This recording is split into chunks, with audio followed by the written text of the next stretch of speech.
মাতৃগর্ভে বিলিয়ে আছে মোর মন প্রাণ, পৃথিবীর এই দূর প্রান্তে হলো মোর কর্মস্থান।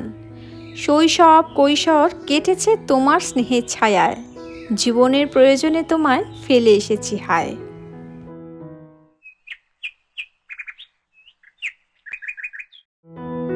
নমস্কার বন্ধুরা, কেমন আছো সবাই? আমি Priyanka and welcome back to our channel. বড়দের প্রণাম আর ছোটদের ভালোবাসা জানিয়ে আজকে ব্লগটা শুরু করছি।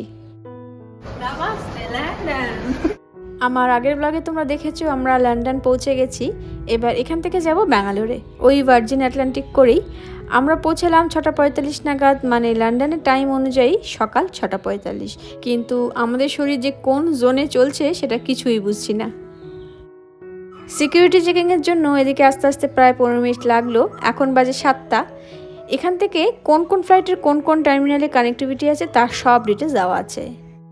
একবার দেখে নিলাম যে আমাদের টার্মিনাল 3তেই আছে কিনা, নাকি আবার লাস্ট মিনিটে কোনো চেঞ্জ হলো।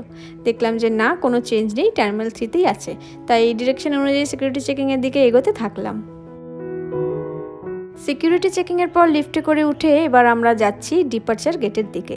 কিন্তু এত হেঁটে আর না ঘুমিয়ে আর ঠিকঠাক না খাওয়ার পেয়ে হয়ে গেছে আমার মুডটা একদম অফ। তো আমরা এসে গেছি ডিপার্চারের গেটের দিকে। এবার বোর্ডে চেক করে নিচ্ছি যে কোন গেট দিল আমাদের, কিন্তু বোর্ডে দেখলাম সকাল 11:30টার সময় গেট নাম্বারটা জানাবে আমাদের। পুরো এটা ডিউটি ফ্রির মধ্যে দিয়ে যায় একদম, দেখো না সুন্দর লাগে দেখতে।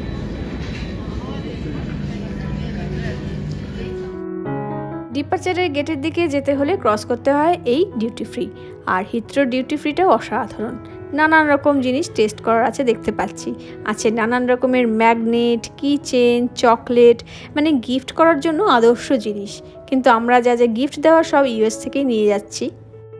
বাহ, কি সুন্দর ম্যাগনেট দেখো! আর সবকটা ব্রিটিশের ট্র্যাডিশন যেন বয়ে নিয়ে যাচ্ছে। আগে ভাবতাম ডিউটি ফ্রি মানে হয়তো খুব কমে জিনিস পাওয়া যাবে, কিন্তু দামগুলো বেশ ভালোই থাকে এখানে, বরং বেশি বই কি কম না।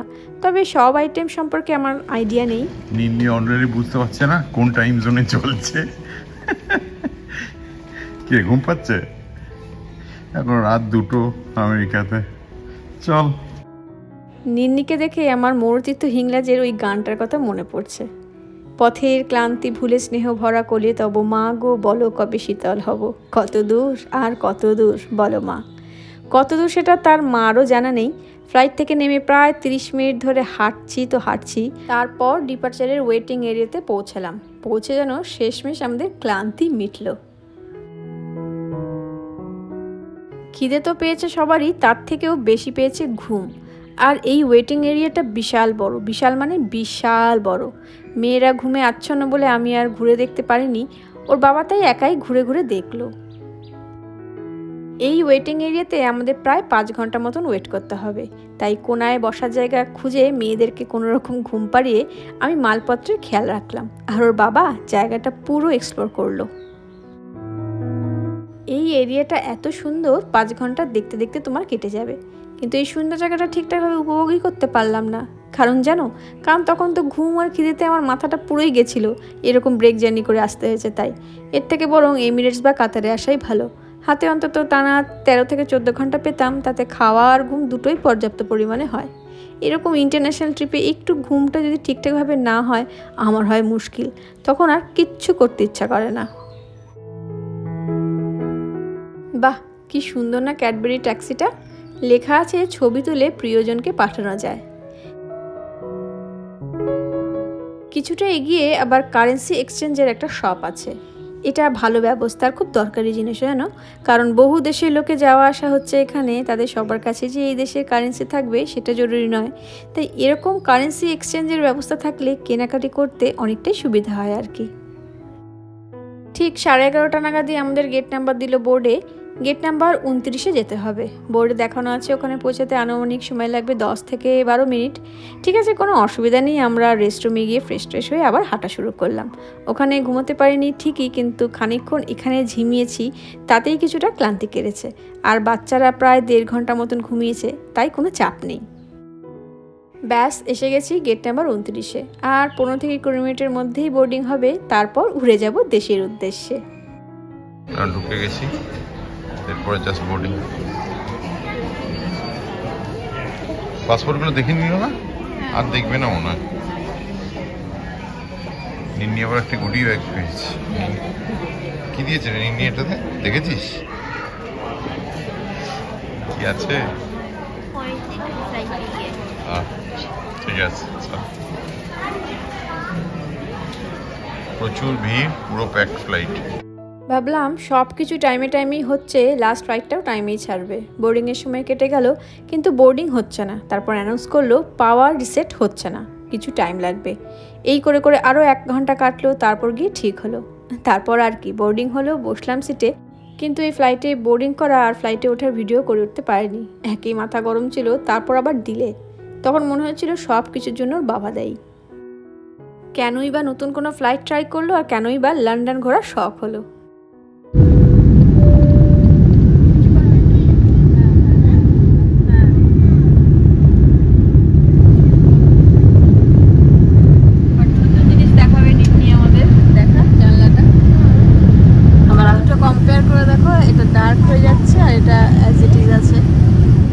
এই মজার জিনিসটা বেশ লেগেছে আমার, কিন্তু কি করে চেঞ্জ হচ্ছে কালারটা সেটা নিন্নি বলছে তোমাদেরকে। এটা ডার্ক না, এটা হচ্ছে সাদা করার জন্য, ব্রাইট করার জন্য, লাইট করার জন্য। এই ফ্লাইটের স্পেসটা আগেরটার থেকে অনেকটাই বড়, আর সিটিং অ্যারেঞ্জমেন্টও 3টে 4টে 3টে করে। আর আমরা ব্লগার মানুষ, তাই উইন্ডো সিট মাস্ট। তাই আমরা নিয়েছি একটা 3টে সিটের আর একটা সাইডের সিট। তো ওদের বাবা হিথ্রো ডিউটি ফ্রি অনেকটা ঘুরেছে, এবার ঘুমোতে দিতে হবে। অগত্যা আমাকে মেয়েদের সাথে বসতে হয়, আর ওর বাবাকে একা। ফ্লাইট ছাড়ার পর কিছুটা স্টেবিলিটি আসতেই এলো আমাদের প্রথম মিল।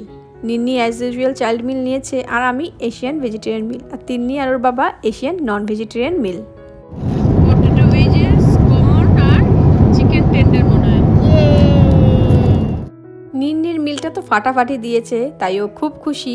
সাথে আছে এই জুস, আছে চকলেট পুডিং, আছে একটা রাসবেরি কুকি, বিশাল বড় জায়ান্ট সাইজের, এরকম ব্রেড স্টিক উইথ ডিপিং এর ছোট একটা প্যাকেট, আর আছে স্যালাড।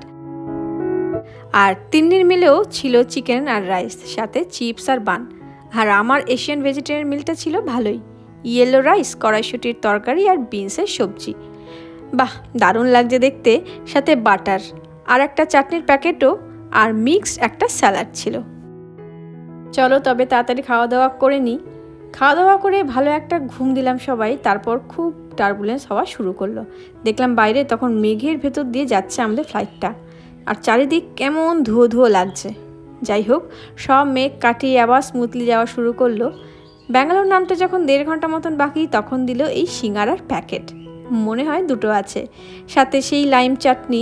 দারুণ ছিল যেন, পরোটা দিয়ে একদম জমিয়ে খাওয়া যেত। যাই হোক, আর ছিল চানাচুরের মতন একটা নোনতা স্ন্যাক্স। ইস, গরম গরম চা বা কফির সাথে যদি থাকতো তাহলে দারুণ লাগতো। আর ছিল একটা ছোট্ট লাইম কেক। সিঙ্গারা দুটো ছিল একদম অসম, তার উপর ছিল গরম গরম। একজনের খাওয়ার আইস দেখেই বুঝতে পারছো কেমন ছিল সিঙ্গারাগুলো।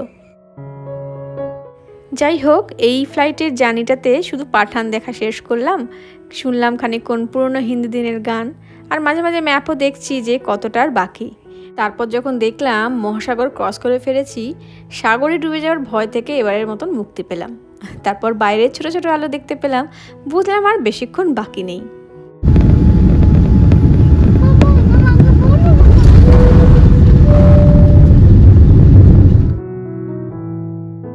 সেফলি ল্যান্ডেড, অবশেষে দেশের মাটিতে নামলাম। যদিও মনটা বলছিল কলকাতা হলে ভালো হতো। ঠিক হ্যাঁ, কোই বাত নেই, পরের বার হবে।